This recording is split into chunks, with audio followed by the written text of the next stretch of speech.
কয়েকদিন আগে যে আমি কেরালা সিমের বীজগুলো বসিয়েছিলাম, বরবটি এবং ঢেঁড়স অন্যান্য গাছগুলো যে আমি বসিয়েছিলাম, মাশাআল্লাহ গাছগুলোর বয়স কিন্তু এখন 20 থেকে 25 দিন হয়ে যাচ্ছে। মাশাআল্লাহ এখন একটা ভালো বয়স হয়ে গেছে। তো এই গাছগুলোর মধ্যে এখন কিন্তু একটা হেলদি খাবার দিতে হবে। আপনারা অনেকেই বলেন যে আপনাদের গাছের ফুলগুলো ঝরে পড়তেছে, ফল ভালোভাবে ছেট হচ্ছে না। তো গাছ যদি হেলদি না থেকে, হেলদি খাবার যদি না পায়, প্রপার যদি আপনি খাবার দিতে না পারেন ধাপে ধাপে, তাহলে কিন্তু আপনার গাছের ফুলগুলো ঝরে যেতেই পারে। এটা স্বাভাবিক। আর দেখেন মাশাআল্লাহ গাছগুলো দেখেন 20 থেকে 25 দিনের মধ্যে কতটা বেড়ে গেছে। আর মনে হচ্ছে না যে আমার গাছের বয়স মাত্র 25 দিন হচ্ছে। আর দেখেন মাশাআল্লাহ সবগুলা গাছের গ্রোথ কিন্তু অনেক ভালো হয়েছে। আজকে আমি আরেকটা খাবার দিব, সেই খাবারটা অবশ্যই আপনারা দেখে নেবেন। আর এই খাবারটা দিতে পারলে তাহলে আপনাদের গাছে কোনো ধরনের সমস্যা হবে না। আর বেশ কয়েকদিন পর পর যদি 10 থেকে 12 দিন পর পর এই খাবারগুলো দিতে পারেন, তাহলে আপনার গাছে কোনো রকম সমস্যা হতে পারে না।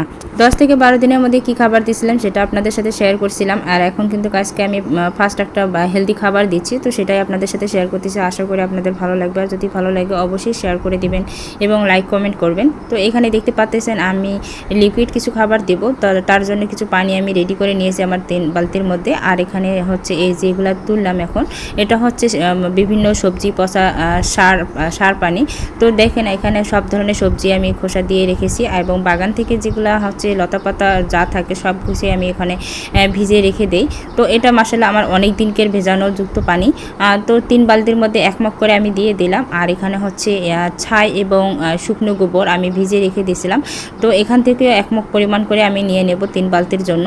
আর মোটামুটি আজকে কিন্তু আমি ভালো একটা হেলদি খাবার দিচ্ছি। আর এই খাবারগুলো যদি পেয়ে থাকে তাহলে আপনার গাছ ধাপে ধাপে কোনোভাবে আপনার কাছে ফুল ফল আসার পর ঝরে পড়বে না। আর আপনাদের জন্যই হচ্ছে এই লং ভিডিওগুলো তৈরি করি, যাতে আপনারা বুঝতে পারেন কোন সময় কোন খাবারটা দিতে হবে। যেহেতু গাছের বয়স আমার 25 দিন হয়ে গেছে, 25 দিন আপ হচ্ছে, তো এই জন্যই কিন্তু আমাকে হচ্ছে আজকে একটা হেলদি খাবার দিতে হচ্ছে। তো এখানে নিচ্ছি আমি হচ্ছে পেঁয়াজের খোসা ভেজানো যুক্ত পানি। পেঁয়াজের খোসায় রয়েছে প্রচুর পরিমাণ পটাশিয়াম, জিঙ্ক, আয়রন, কপার। অবশ্য গাছের জন্য যতটুকু লাগে ততটুকুই কিন্তু কাছে। মাশাআল্লাহ এইগুলা খাবার আপনারা এইভাবে যদি ধাপে ধাপে দিতে পারেন, ইনশাআল্লাহ আপনার কাছে কোনো রকম সমস্যা হবে না। তো আমি 3 বালতির মধ্যে কিন্তু 1 মগ করেই নিচ্ছি, আমি পুরো বালতিগুলোকে ভরেই নিচ্ছি। আর অবশ্যই 1 লিটারের সাথে আপনি 10 লিটার পানি যুক্ত করতে পারেন, এতে আর কোনো রকম সমস্যা হবে না। পরিমাপটা অনেকে জানতে চান। তো এখানে এই জৈব সারের সাথে আপনি যদি একটু সামান্য একটু করে রাসায়নিক যদি মিশাইতে পারেন, তাহলে খাবারটা আরও বেশি স্ট্রং হবে আর গাছের মধ্যে অনেক বেশি ভালো কাজ করবে। তো এখানে আমি এপসম সল্ট নিয়েছি হচ্ছে একটি ইউরিয়া সার, আর রয়েছে একটু পটাশ সার, আর সাথে রয়েছে হচ্ছে হলুদ গুঁড়ো। তো এটা ছত্রাকনাশক হিসেবে আমি এখানে দিয়ে দেব। তো দেখতে পাচ্ছেন আমি এগুলো কিন্তু আপনারা স্কিপ করতে পারেন, রাসায়নিক যদি না দিতে চান তাহলে না দিতে পারেন, তবে দিলে আরও একটু ভালো হবে, তাহলে গাছের ফলনটা কিন্তু অনেক বেশি ভালো হবে।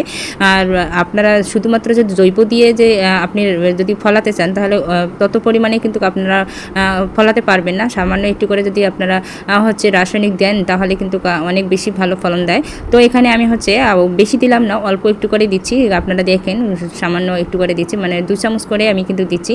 আর সাথে আমি এপসম সল্টও দিচ্ছি, কারণ এপসম সল্ট কিন্তু অনেক বেশি ভালো কাজ করে, গাছকে বিভিন্ন ঝিমে পড়া হাত থেকেও রক্ষা করে, কিংবা হচ্ছে গাছকে অনেক বেশি সবুজ সতেজ করে।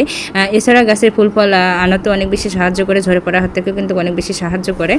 তো আমি সবগুলোই কিন্তু একসঙ্গে ভালো করে মিক্সড করে নেব, কিছুক্ষণের জন্য রেখে দিয়ে তারপরে হচ্ছে আমি গাছের গোড়ায় প্রয়োগ করব। তো দেখতে পাচ্ছেন কিন্তু আমি এখন হচ্ছে গাছের গোড়ায় এখন আমি দিয়ে দেবো। প্রত্যেকটা গাছের গোড়ায় আমি হচ্ছে হাফ মগ বা 1 মগ করে আমি দিচ্ছি। গাছ আপনার টব অনুযায়ী আপনারা কিন্তু গাছের গোড়ায় দিবেন, এর থেকে আর বেশি কিছু দিবেন না। অবশ্যই গাছের গোড়া থেকে একটু তুলে দেওয়ার চেষ্টা করবেন, আর গাছের গোড়া অবশ্যই খুশিয়ে দেওয়ার চেষ্টা করবেন। যতবারে আপনারা সার পানি দেন না কেন, গাছের গোড়া যদি একটু শক্ত হয়ে থাকে অবশ্যই আপনারা খুশিয়ে দেওয়ার চেষ্টা করবেন। আর হ্যাঁ, গাছের বয়স একটু হলেই কিন্তু হচ্ছে গাছের গোড়ার দিকে পাতাগুলো যেগুলো থাকে, তো সেগুলোকে ছাঁটাই করে দেওয়ার চেষ্টা করবেন। এতে গাছের গোড়া কিন্তু অনেক বেশি মোটা তাজা হয়, আর গাছটা কিন্তু খুব দ্রুত বৃদ্ধি পায়। আমি এই খাবারগুলো এখন 10 থেকে 12 দিন পর পরই দিয়েই যাব। আর যখন গাছগুলোর মধ্যে ফুল আসা শুরু হবে, ঠিক তখন কি খাবার দেবো সেটা আপনাদের সাথে শেয়ার করব। তো সে পর্যন্ত সবাই অপেক্ষা করুন। আর আমার ভিডিওগুলো যদি ভালো লাগে থাকে অবশ্যই আমার ভিডিওগুলো অবশ্যই শেয়ার করে দিবেন, পাশে থাকবেন, লাইক কমেন্ট করবেন। আজকের ভিডিওটা এই পর্যন্ত। সবাই ভালো থাকবেন, সুস্থ থাকবেন। আল্লাহ হাফেজ। আর পরবর্তী আপডেট অবশ্যই জানাবো।